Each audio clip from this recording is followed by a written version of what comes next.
Well, good morning. I'm glad to see a large crowd. I'm gonna hire Bud to do all adult ed presentations from now on.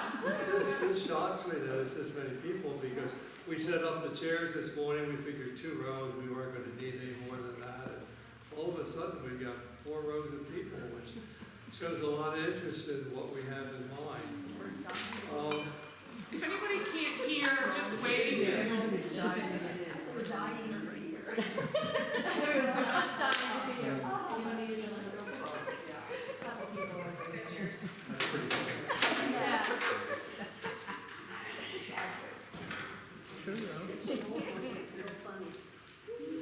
More are coming. There's 3 over here.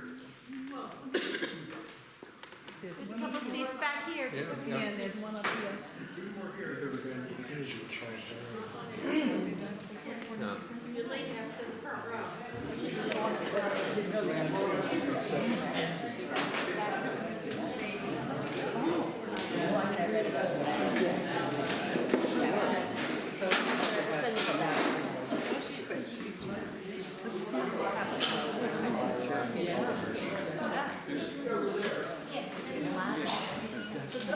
Susan, I don't think we're going to do another presentation.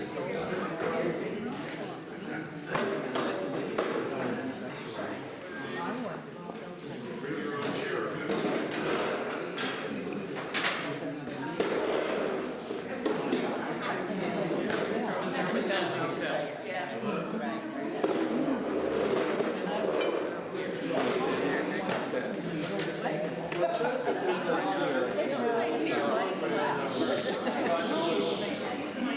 It shows that there's a lot of interest in the program that we're embarking on and hopefully come through to fruition by the middle of the summer.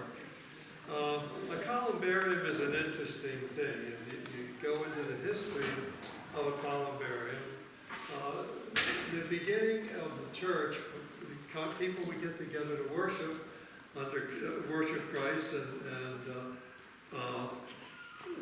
the part of the big problem that they had was, what do we do with deceased people? That was a big thing at the time. So they formed what they call burial clubs, believe it or not, and those burial clubs were actually the first churches. So you'll see some of that in here. I'm going to read some scripture to you, which sort of brings everything together, and it gives you the background of what a columbarium is. As for me, I am already being powered out of as a excuse me. I can't drink of water.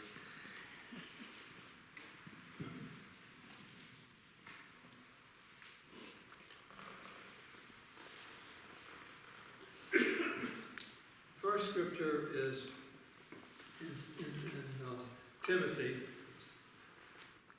chapter 4, and verse 4 through 7. As for me, I am already being poured out in libation, and the time of my departure has come.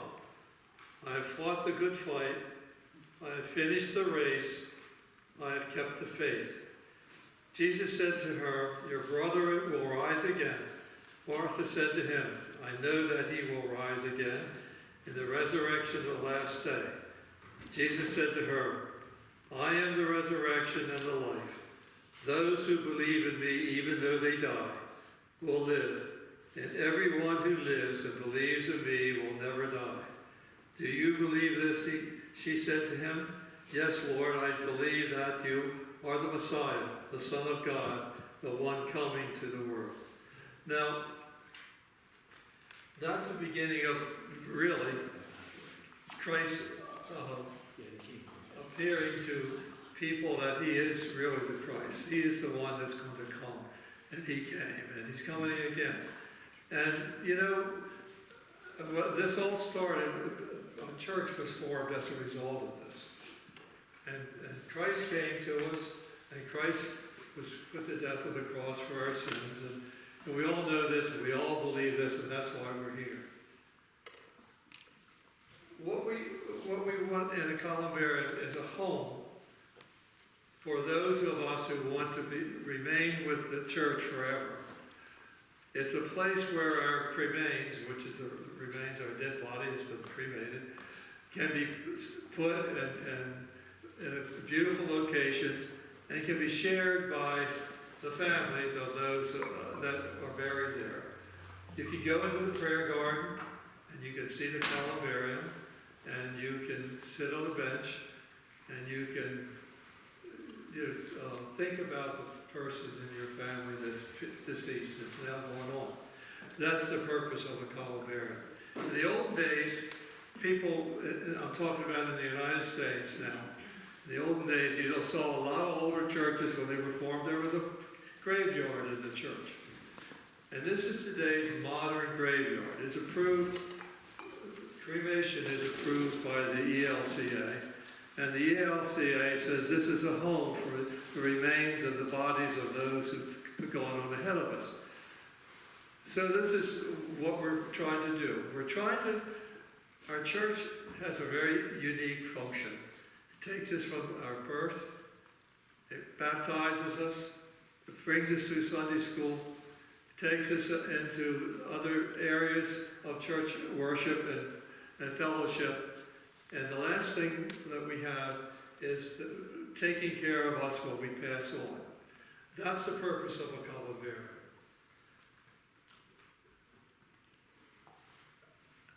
We as a caring congregation are trying to take care of every single phase of a lifespan that a person has.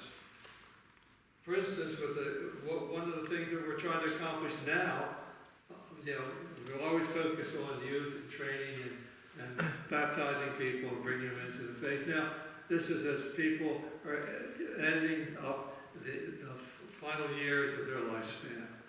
And what we want to do is accompany those preparing for end of life with dignity, care, and respect.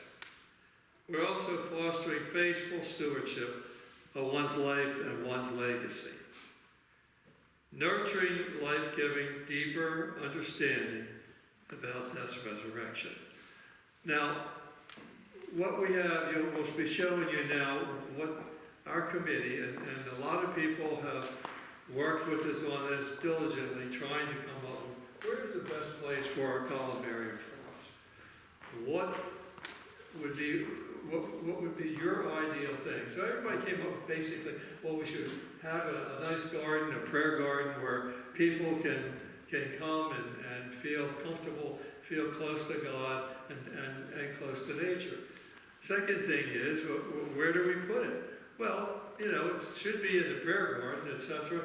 And we need something to put it in. So we looked at all sorts of things. We looked at every conceivable type of columbarium that you can come up with. And the place that we decided to locate the columbarium that we think is the best place.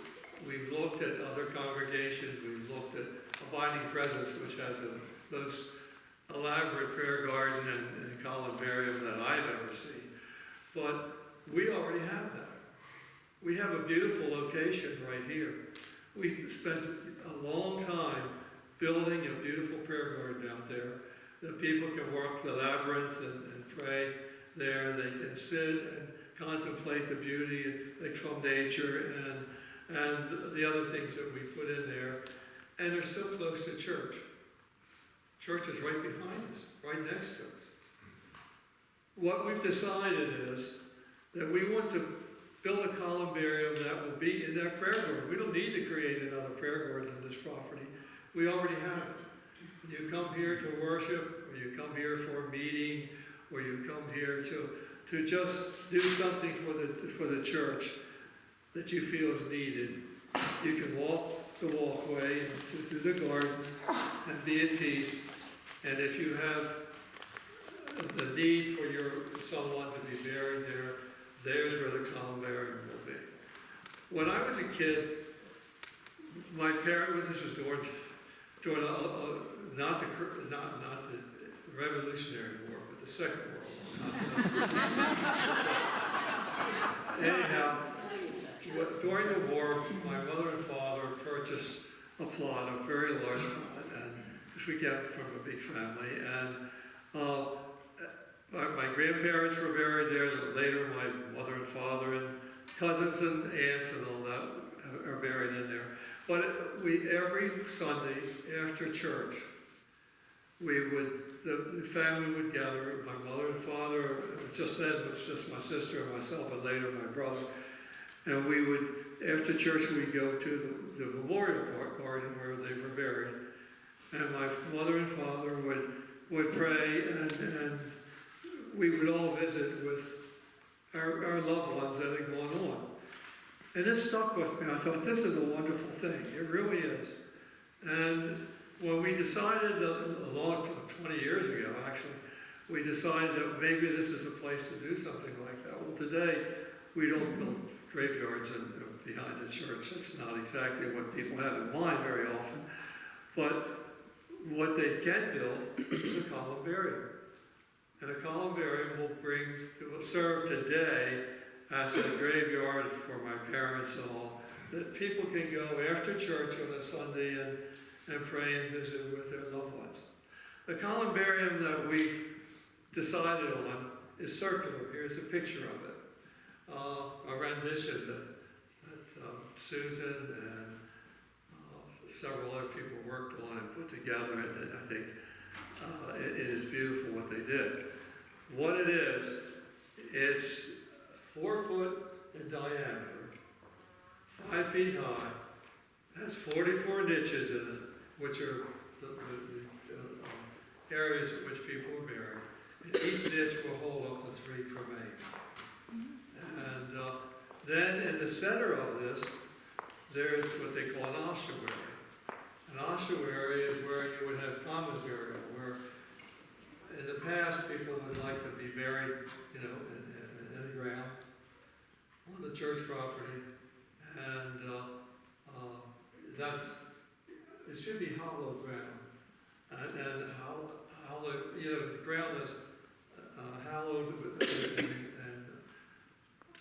is not going to be just outside where everybody can walk around. The prayer garden already is, but what we want to do is have the ossuary in the center of the columbarium, and that will hold up to, they say 150, but I actually think it could be more. That's the remains or cremains of the individuals that have passed on. Now, looking at it, you can see right up here, this is right at the top, there will be a cap in there that opens up, and the cremains will be put in there. On the other view that you saw a circular walkway around the columbarium, which will have it be made of brick. And each brick will have the name inscribed on it of the person buried in the ossuary. Those in the niches will have the names of the people that are buried in the niche.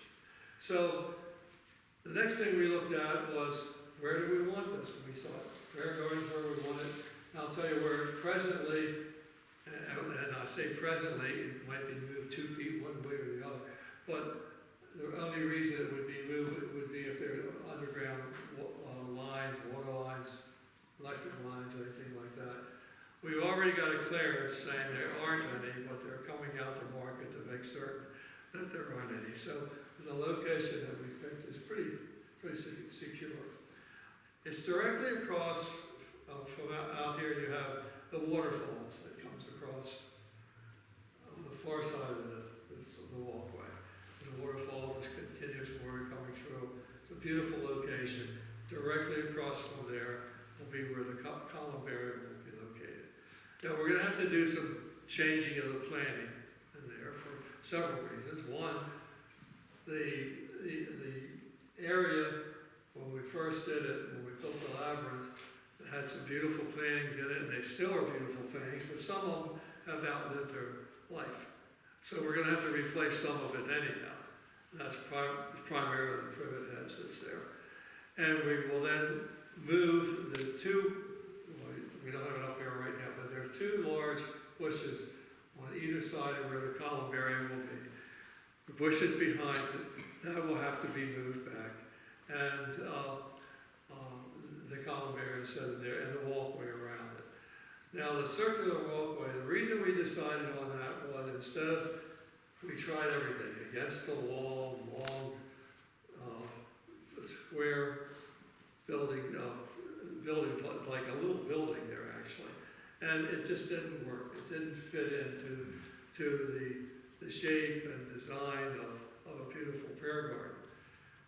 It is something that I think is unique. You don't see it very often. Crater Vaults is the only one in this area that actually builds a circular columbarium.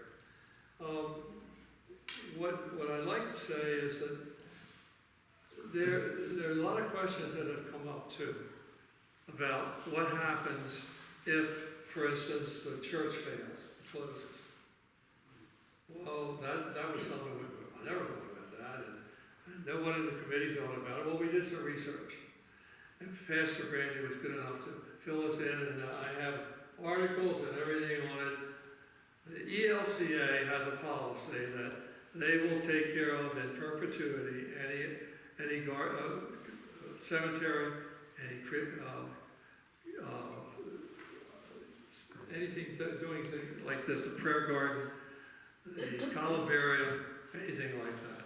So that what would happen if there was a failure of the church and we became a Chick-fil-A or something like that, the church would come in and would move the columbarium to a hallowed location. People who are the families of those that are buried in there would be contacted. They will be asked if they wanted to move the bodies, the remains themselves, or if they wanted the church to take care of it. It's all at the ELCA's expense. What we have, we also said, well, what about the cost? What's this going to cost us? We studied the cost, and Bob's going to tell you about that in a little bit. He's the money man. He's the guy who's got the checkbook. But we looked at all different amounts of money that we would have to come up with to take care of this, to build this columbarium. And what we decided on was that we were going to borrow the money from ourselves. We have the money available in some of our funds. We will borrow it from ourselves, pay it back over time with interest, so that the church really loses nothing, actually gains from it. When you buy a niche, part of what the cost of the niche, or if you choose the ossuary, part of what your cost is putting money aside for maintenance and for future taking care of things of this nature. The interesting thing about the columbarium is, to me it means more that at the end of my life, because we failed buying a niche in here, at the end of my life and a friend's life, we will be where we want to be. We want to be with people of the same beliefs and all as us. We want to be where there would be somebody that when our family comes to church, they can come and visit with us. And it means a lot. So looking at the cost of taking care of the remains of a person when they pass on, we looked at all sorts of things. We looked at the country, we looked at the state, we looked at the township, everything, as to what the cost would be. The average cost so that we can compare what will cost for the purchase of a niche, which is really the ground that the remains will go into. The cost for, particularly in Pennsylvania, for just purchasing a piece of property in a graveyard to have the remains put in is almost $5,000. And then you have to have it dug out, you have to put a liner in there and so forth. You don't have those kind of costs here. The question is, well, what about the feeling of the church about cremation? The church has a completely approved cremation as a proper way and a respectful way of taking care of cremains. And they not only think it's that way, they really endorse it because of the amount of land is needed for graveyards and things of that sort. This is a different system. And as a consequence, they in perpetuity would make certain that, like we said before, that the remains that are in there are properly taken care of. Now, there were some questions that came up about, well, what's the average cost of a funeral? So I looked that up, and in Bucks County, the average cost for a funeral is $8,500. Well, reading on what the ELCA wrote about burial, they said for someone that wants to cut the expenses down and end up with the same results, you can go from when a person dies, you can have the remains cremated and not have the expense of coffin and a liner and all that, and then have the memorial service and the remains from the funeral home. We still have funeral service costs, but the remains will then be brought in, and from the memorial service, it's a short walkway from our church to the Columbarium Presentation. So, really, it's something that, when you think it through, it has everything going for it. It has the feeling of being with others of the same belief, the same posture that you have in religion. It has a nice location for the family to visit, and it makes it a lot nicer than having to go a long distance to go visit something else. I know our family, like I said, when we were growing up, our church was about 8 to 10 miles from the first graveyard, which was the older parents, grandparents, great-grandparents, and then another 10 miles closer further out for the one that my mother and father eventually bought for the family. And the convenience was not there. The convenience is here. Makes it more acceptable, at least to me, to have a place close to where I like to be. I like to be in this church. I hope to bring more of my family here. They live all over the country, but they always come when they come to town because they love this church. And we do too. So now I'd like to open it up to Bob so he can explain to you the expenses.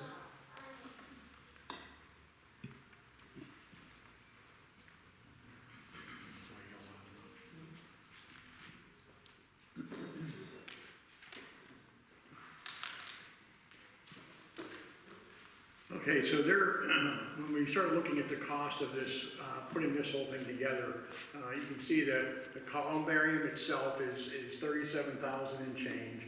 The landscaping is $38.80 along with the brick walkway.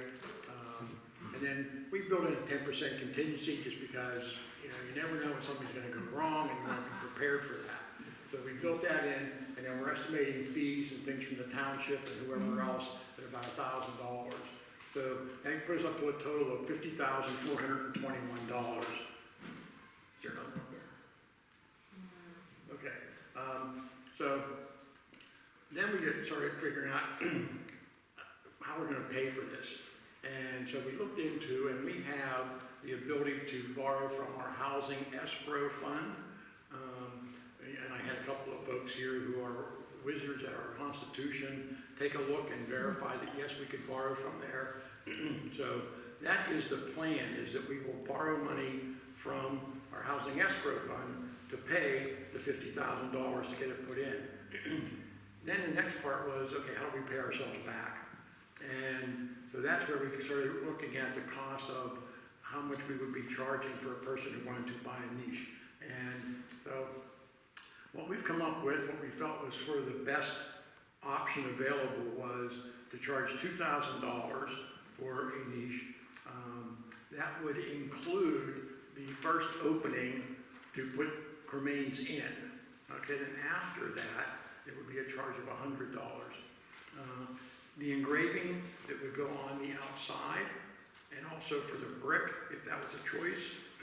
We don't know what that's gonna be because we don't know when that's going to occur. It could be 10 years from now, it could be 20 years from now, it could be a year from now. And so that would be a cost that you would incur at that time. For the ossuary, we come up with $500, and the same thing, the brick obviously would be, I can tell you, like right now, I think it would cost like $30 to do a brick and have it done right now. So, kind of as an estimate. From out of that cost, then you would also have the pastoral fees at the time of interment. Again, I'm not sure when that would be. The breakdown of that cost, so the $2,000, what we've come up with is $1,750 would be paying back the loan that we took up from ourselves, and the $350 would then, or I'm sorry, $250 would then go into the maintenance and administrative fund to be able to maintain, not only if there's any issues with the Columbarium, which we don't anticipate, but you do have the landscaping in that area that needs to be maintained and kept up. And then on the ossuary, it would be $350 and $150.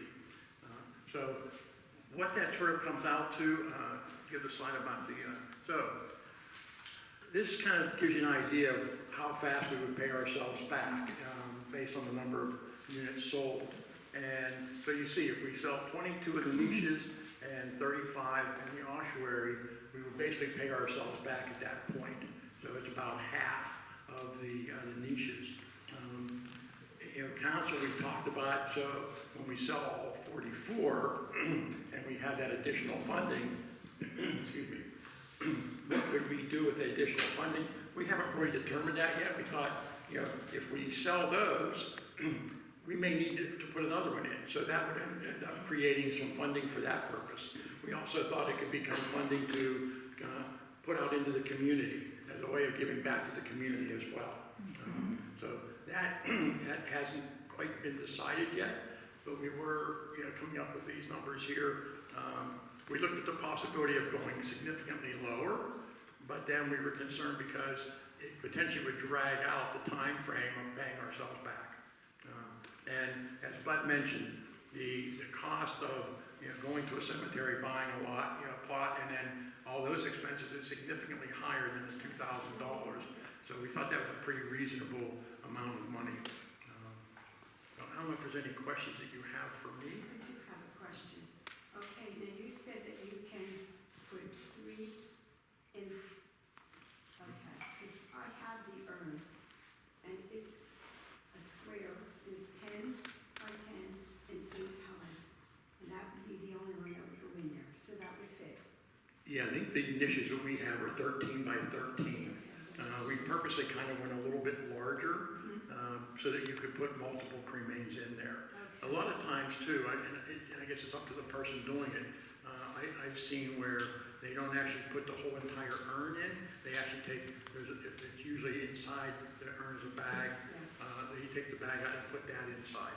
I'm assuming that would be up to the individual. Also, when you're engraving, it would be Bill, my name, and Kim. We have a small amount of Kim's, and that would go in, so that would be all right. Yeah, whatever you want to have engraved. Basically whoever buys the niche is paying for the engraving. And again, the way it comes in, there will be I'll call it a face plate on every single one, and then there's extras. So that what we would be able to do is remove one, or take one of the extras, get it engraved, and then put that on, and that, the one we take off becomes another one of the extras again. So I think they give us like 2 extras to work with. And I think these costs are certainly agreeable. That's what we tried to do. We tried to come up with some numbers that we felt were reasonable and affordable so that people would be able to do this. Who would be allowed to be buried? It would just be members? Members and their family, and members of their family. That we can. Janet? Are the funeral homes in the area familiar with this, like Corky, Schwartz, and, Fuhrer, whatever? Are they familiar with handling this kind of arrangement? I would imagine so, because we're obviously not the only ones who have, that are looking to have a columbarium. I mean, there's other columbariums in the area, so. A lot of Catholics. There's several columbariums in Newtown. town itself, as well as in Bucks County. And so all the funeral homes are familiar with what can be done. It's really up to you when you meet with them to take care of the service that you want for your person that's passed on. As to how you want to do it, whether you want to view the body, whether you want it embalmed, or you don't want it embalmed, whether you want to rent a casket or buy a casket or whatever, that's all your choice. And they aren't going to change that. But what the Columbarium does give them, it gives them the opportunity to have the person viewed by the family, sent to the crematorium, cremated, brought back, and then have a memorial service at a later date, which is the best way to do it, really, I think. In terms of, Could you, oh, I'm sorry. in terms of urns, I mean, it would be helpful, I think, to families if they knew urns that they chose or containers would fit in the niche. Yeah, especially if they're interested in putting it in Yeah. the niche itself. Yeah, so that someone's done the research, so that you're not looking at a whole Yeah, catalog. I know, Bud had mentioned abiding presence, however, I mean, their urns are significantly smaller, their niches are significantly smaller, so it does limit it.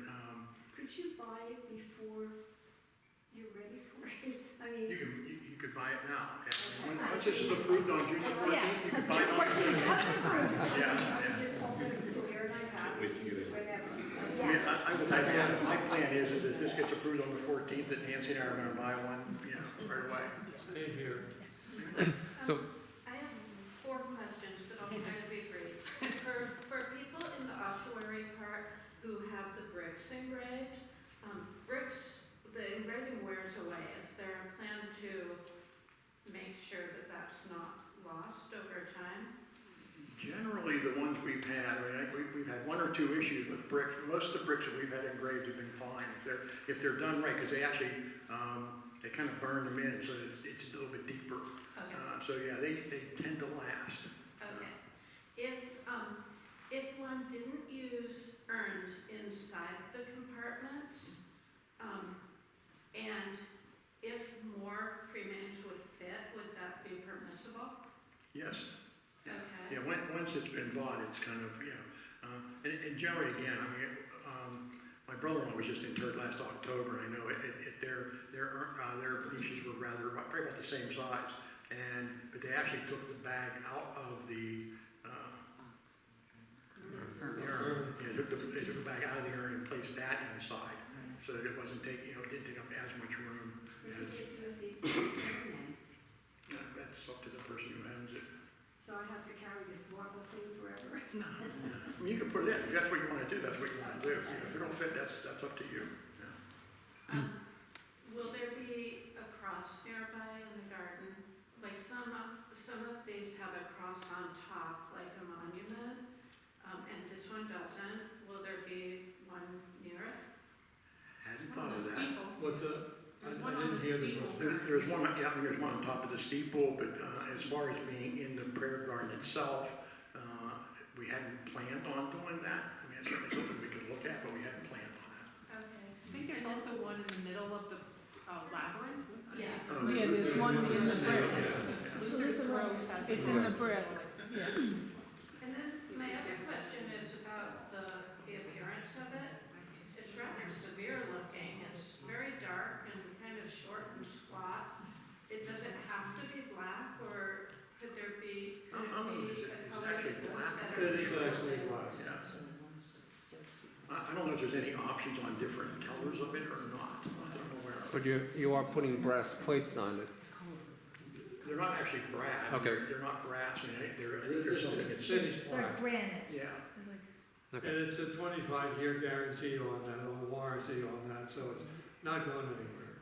But so, there's some interesting things that we haven't covered. This is all expense stuff that is talking about, but when a person purchases a niche, or they decided that they want to be buried in an ossuary, the family will be asked to fill out a form as to, and I'm talking about a live person now, I'm talking about Bob, when he buys one or I buy one, how he wants his funeral taken care of. who has a right to say what he's gonna do at the funeral. You fill that out, that's sent to the church. The church records that so that there's no problems when the funeral takes place. And sends you a letter back saying, we've made arrangements for the funeral to be in accordance with your request. There's a reason for that, it's very interesting. Over at Abiding Presence, they had a situation where the person who was in charge of building their columbarium was a retired pastor. Happened to be a friend of ours and a former pastor in another church. And he went through all the things and he did a fantastic job. The committee did an unbelievable job. And then he passed away a couple of years afterwards. There then became a battle between his kids and his wife, who said, well, this is what Dick wants, blah, blah, blah. And he had forgotten to send a letter back to himself. He was chair of the committee. And so it took a bit of a battle between his wife, his kids, and actually it ended up, they had lawyers and so forth deciding which way should it be done, his way, which she said, this is what your dad wants, or the way the kids wanted it. So one of the things, and the lady got worked out on just recently, she passed away, no problems at all, she had the letter. But, and the kids accepted it. But one of the things that we want to have, we've gone through and we've created a whole series of documents that would be gone over with anyone that wants to buy a niche or be buried in the ossuary, so that you know what the requirements are for the way the burial is supposed to take place. If you want a military funeral, we can do that, whatever. And we've gone about as far as you can go. We're contemplating all the different questions that come up. So if we can't answer the questions today, you give them to us, we'll look them up and find out what the answer is. First, Go ahead. we love the idea. Really appreciate all the effort you guys have gone into the whole committee. Love the location. Think the cost is eminently reasonable. I'm hoping that the shape is going to grow on me, if you know what I mean. The rendering has helped, so I'm give it time. Have you guys considered future expandability? Not because you may be more successful than you think you're going to be. So just in space planning, have you considered another one, or what would you do in the future? There's plenty of room in the prayer garden for building additional ones, because you're only talking about a 5-foot area. That's what you're talking about with the circular brick around it. So it's very, very easy to, there's a lot of locations in there that we could put it. I was just curious if you thought about it, that's all. So one of the things I would say, what I mentioned earlier, we looked at different places within the garden. We looked along the hallway wall here. The challenge with that one, there was underground things there. We knew that. And when you got into a rectangular unit, it took up a lot more room than we realized because of needing to have the space behind it, on the sides of it. And so that's why we kind of like the idea of circular. It didn't take up as much space. Yeah. And it does give the ability to be able to, again, with some re-landscaping, you could put another one in, you could put a second one in there.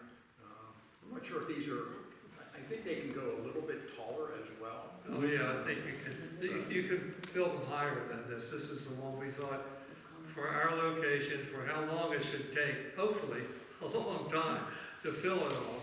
But the other thing too, if you buy a niche and you move from the area and you say, well, what am I going to do? I don't want to go all the way back there to be buried.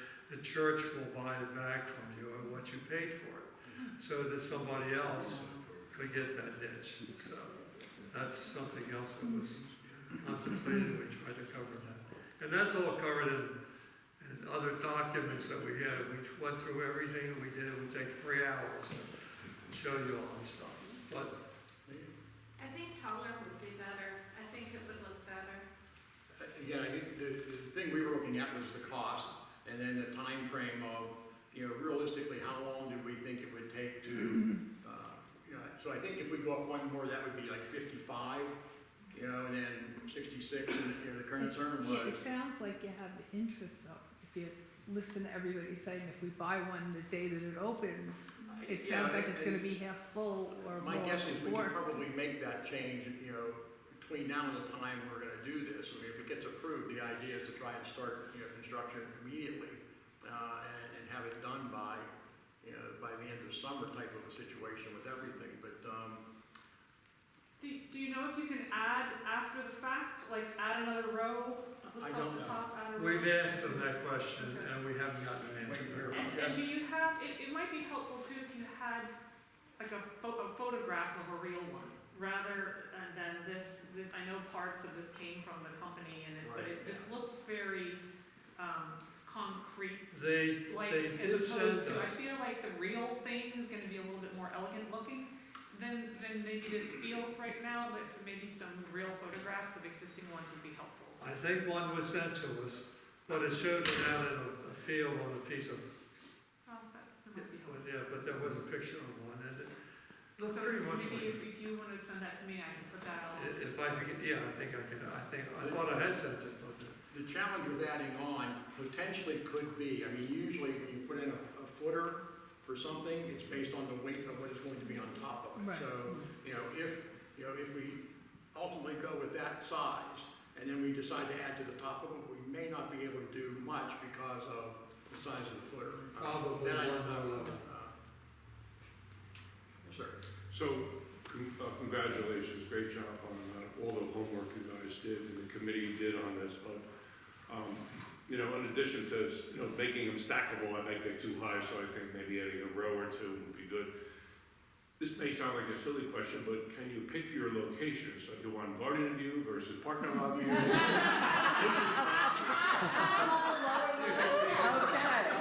said it was a My grandpa, Maybe I'm my grandpa used to say, I wanna be on a hill with a tree over my head, you know. Let's upgrade the lead. Exactly, people say that. There's no premium charge for like You pick where the, The garden.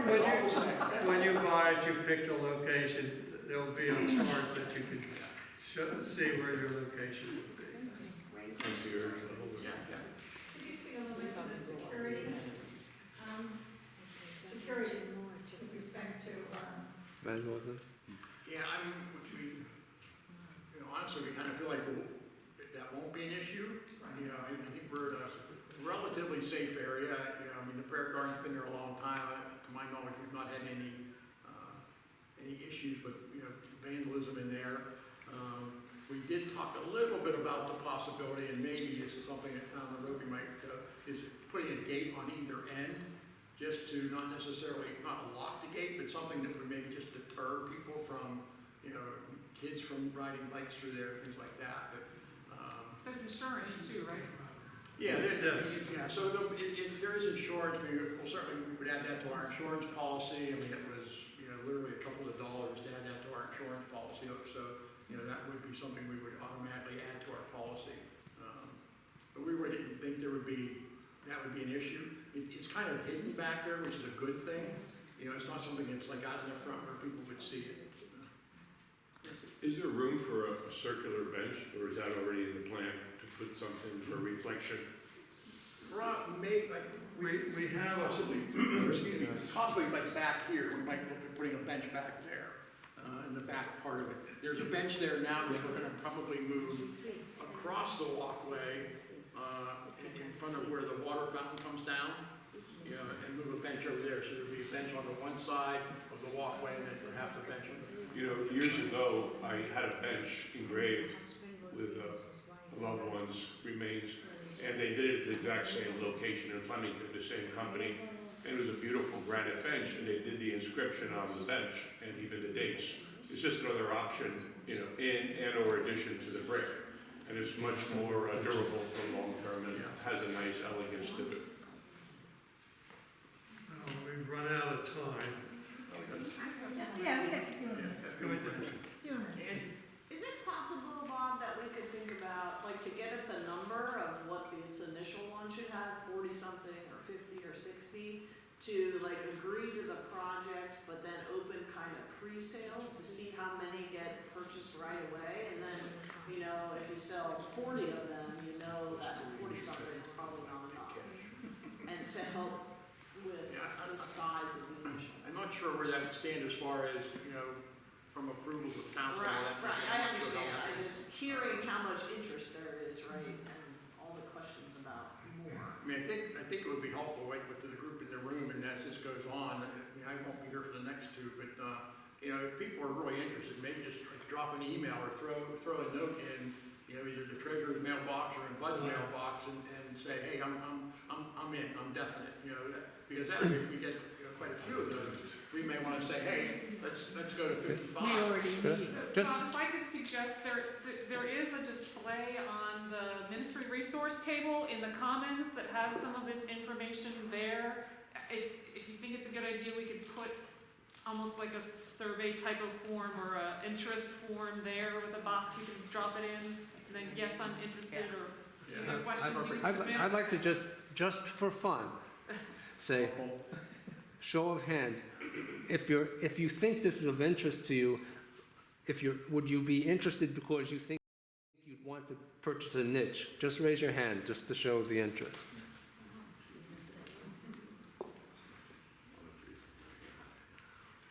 And if couples are going to be together, you should only have one hand up. So I mean, rough count, that was probably 20.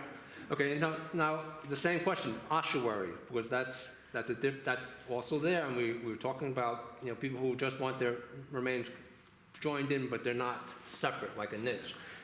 Is anybody interested in the party place. Yeah, is anybody interested in the ossuary? I'm just interested in any hands.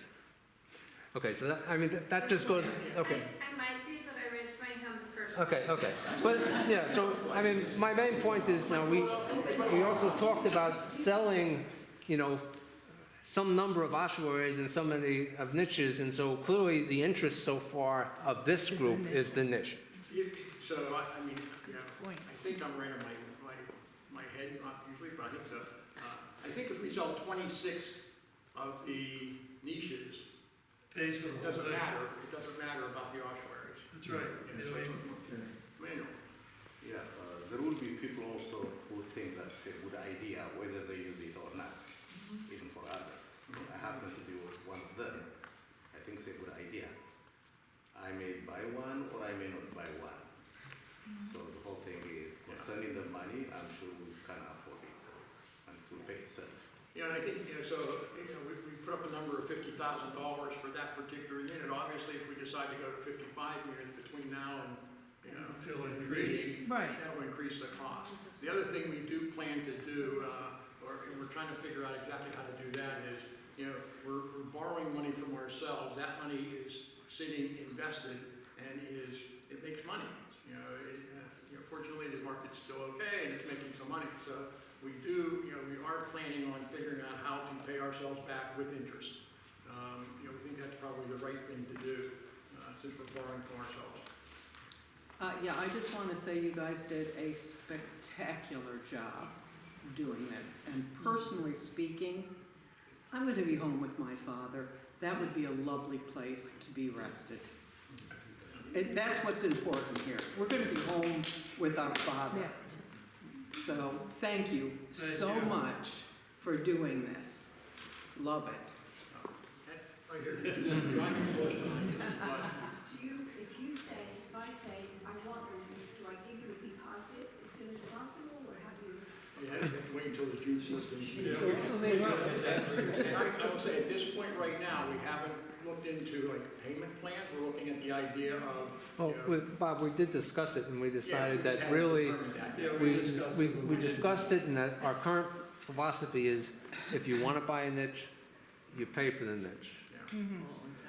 And, you know, So that's it. Yeah. I mean, we don't want to make it, oh, well, I'm gonna pay $100 this month, and, you know, I mean, now we got bookkeeping issues. Bookkeeping is a little bit difficult. And it's not outrageous, yeah. Well done. I think it's really a great idea, and I thank you for thinking of this and going through all the hard work doing it. My question is, as the church successes in bringing more and more members in the future, do we have any idea how many of this we can do in that space? And would that be a consideration as we are doing the initial planning as to how it's going to look for whatever maximum number it can fit in the future? So that may be one other thing to keep in mind. Yeah, I'm not sure how many my guess is we could probably do some landscaping out there and maybe put at least one more in the prayer garden. Possibly two. Yeah, possibly two. You know, if it's that successful, I mean, if people are that interested, we can certainly also look at, you know, we've got a decent amount of property here. We can also look at other areas where we could really go out and re-landscape and, you know, and create a place that would work as well, I think. But yeah, Well, looking at, one thing that you have to remember too, is when you buy it, you don't want to use it right away. I mean, if it takes a long time before you have to use it, that's great, because that means you've passed on. But looking at some of the churches and talking to different churches that have columbariums, most of them take at least 15 to 20 years before they even have to think about moving and building additional ones. So one, my sister-in-law's church, they built it, I don't know how many years ago, was it grand? I don't know, how many years, it's long time ago. And they said it's hardly half filled. Now going over binding presents, they have different things. You can be buried in the prayer garden, you can be buried in a niche and all that, and they built that before Pastor Dan was over there, and the prior pastor built it. And looking at the number of, we went over, we saw every bit of it, and all the bookkeeping and all the other things that take place in there, and looking at the wall with the actual people buried in the columbarium, it's really a very small amount.